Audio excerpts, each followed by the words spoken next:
Serious people who killed in self-defense. What's your story? I was with an abusive ex who would come home drunk every night. One night, we had a fight BC. I had my phone on vibrate, and that obviously meant I was sleeping with other PPL behind his back. He left for a while and came home drunker than I'd ever seen him. He wasn't making coherent sentences, but he lunged at me and wrapped his hands around my neck and sat on my chest. I thought I was going to die. I had done some BJJ when I was younger and managed to pull me legs up under his crotch, and then with everything I had, I pushed him off me. He hit his head on the sharp corner of a table we had in the living room and went still. I figured he had been knocked out, so I went outside and called the police. I was gonna put his ass in jail. I had the deepest purple bruises in perfect fingerprint form around my neck. He would have gone to jail. I smoked a cigarette outside, walked back in after I calmed my nerves, just to make sure he wasn't awake and coming for me. He had a huge pool of blood under him. It was almost black looking, so I stood there trying to figure out WTF I was looking at. Put 2 and 2 together, and the rest is history. Years of therapy. Self-defense plea. Open and shut. Edit. Thanks for the awards. Although I'm not so sure this deserved them. To answer some questions really quickly. I was toxic and terrible in my early 20s. Had some priors, and I was taken into the police station. To say I was charged would probably be going too far. I wasn't. So I should worded that better. I simply mean, everything was investigated. I did stay in a holding facility overnight. IDKY exactly. I live in a town that's less than 1k PPL, so it's not like a big city with big smart cops. His mom was in prison and his sister lived in Idaho, so I haven't spoken with either. I was asked to not attend THR funeral. I'm so far from a Brazilian jiu-jitsu master that it's insane. Had a very brief brush with it when my brother took it. I wasn't thinking when this assault occurred other than escape and survive. You'd be surprised what you can do when you have to in order to live. Worked for an armed messenger service, those guys that drop off cash and pick up deposits from banks/businesses in the armored trucks. Not even 10 AM, and as I was opening the door to the truck, I saw a huge guy, I am not tiny, over 6 feet and well proportioned, in the mirror, meant just for this thing, get out of a car and run towards me. He put me in a choker hold and started grabbing for my gun. He manhandled me like I weighed nothing. Would have easily gotten the gun if it was not a L3 holster. I managed to draw it, press it against him, and started pulling the trigger before I blacked out. I have no idea what he would have done if he got the gun, and I am not used to just being tossed around like that. He turned out to be blind drunk and played for a college football team. An armed robber came into my dad's store while there were customers and employees. There was a shootout and the robber, my dad, and an employee died. Meanwhile, my dead dad is getting sued for not having proper security measures 2 years later. Edit because everyone seems to want to know more. Basically, the employee's family is suing our family/my dad's estate because they feel that the death was preventable. Yes, the store had the required security measures. And yes, my dad could have just not pulled out his gun. But the robber was assaulting another employee and he may have thought more people would die if he didn't stop him. The police have stated that the footage doesn't show who exactly fired the shot that killed the employee, but it was most likely the robber because of their positions in the store. Also, sorry if I misuse any legal terms or seem unknowledgeable about this. I was 16 when it happened, so I'm 18 now. So you can see how I wouldn't have that much information about what exactly happened either. Thanks for all the condolences and information/advice. Kind people! Exclamation mark. My husband's best friend shot his neighbor while defending his pregnant girlfriend, now wife, as she was trying to leave for work. Neighbor died later at the hospital, so this is not my story, but it is a true one. The neighbor was somebody they used to occasionally hang out with and drink beer in the garage. But the neighbor was schizophrenic and went off his medication when he began dating a woman who had a problem with meth. And he got strung out on it too. This happened a few years ago, so the details are a little foggy for me, but I remember that this neighbor was basically terrorizing the neighborhood.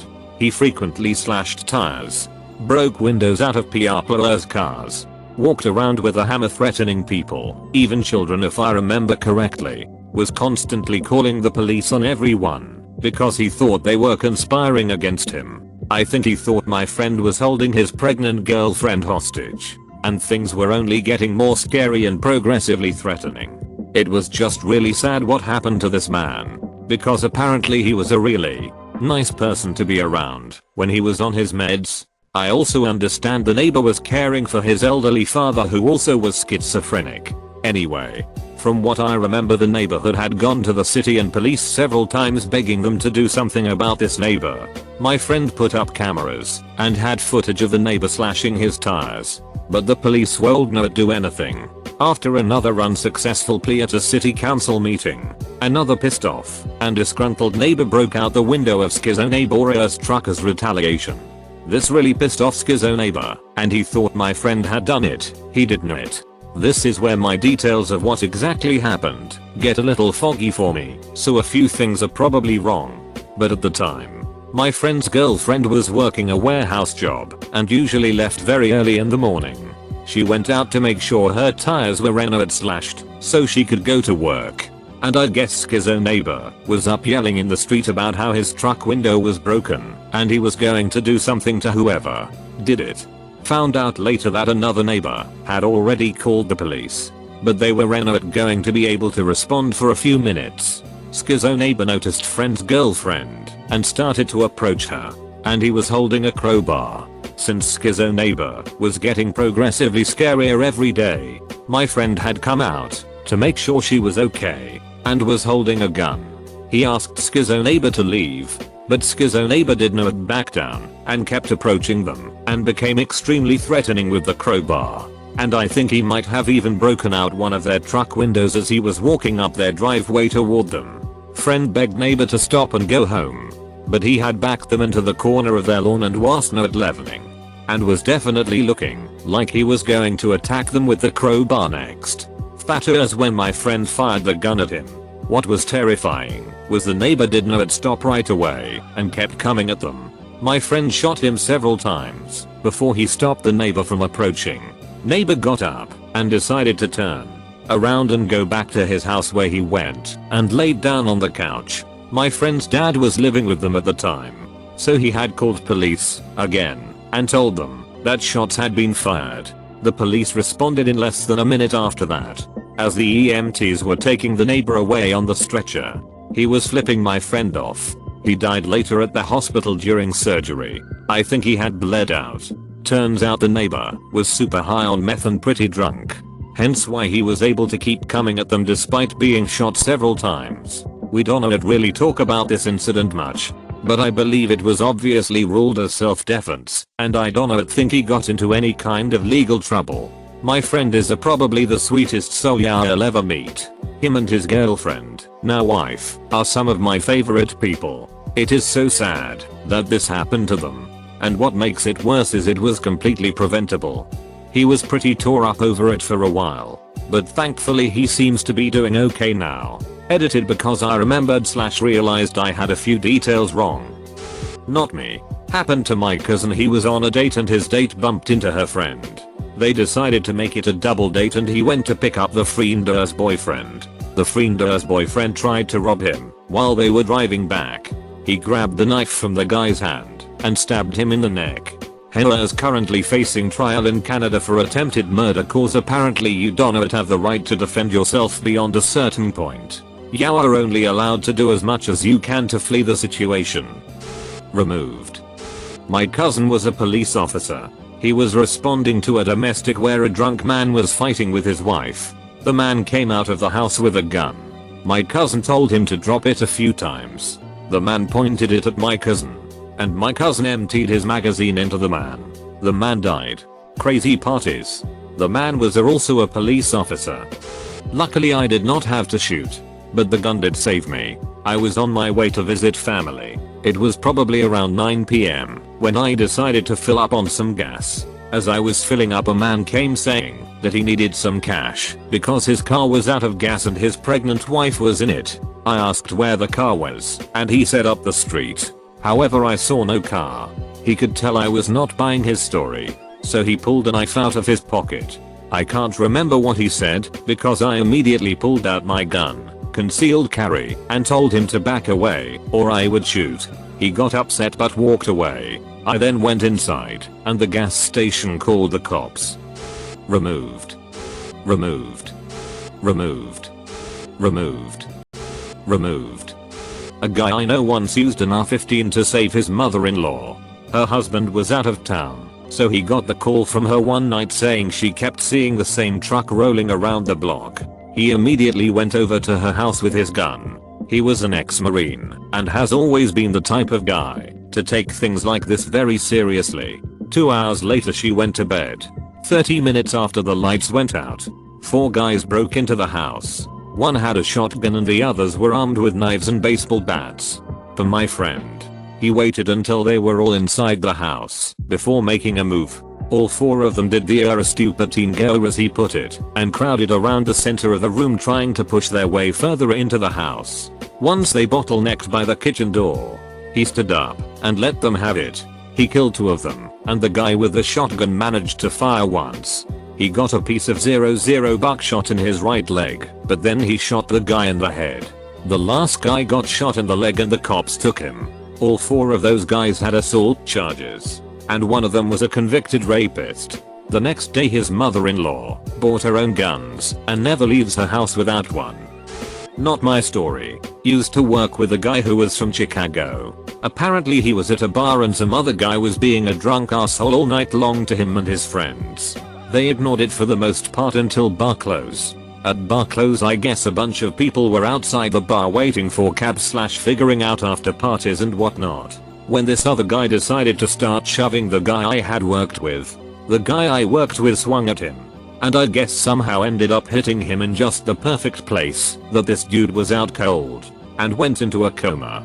Several days later in the hospital he died. And the guy I worked with ended up going to prison for manslaughter. We worked in a different town, nowhere near Chicago, while he was going through court stuff. He ended up leaving that job to return to Chicago to serve his time. I never found out exactly how long he was sentenced to. This was roughly 8 years ago. I have not seen him since. Edit. He had at least 1 felony previous to this incident that I know he had already served prison time for. Removed. Happened to my dad. He used to be a cop in New York. Honorably discharged Army Ranger. Was on patrol one night when someone was committing armed robbery at a store. He responded to the call and found the suspect. Started chasing him down the street. Eventually the suspect turned a corner. And when my dad turned, the suspect fired at him, shooting his kneecap. My dad returned fire and shot, killing the suspect. Turned out it was a 15-year-old kid who stole less than $200. My dad was never able to run the same. Quit the force. And always felt bad. Served in Vietnam. But killing a kid took its toll on him. Does anyone believe even half the stories in this thread? Removed. Removed. I won't use military or Leo stories because Reddit neckbeards will downvote. However, I have posted this one before. Growing up biracial in rural Louisiana, I had to deal with my share of racism from both prominent groups.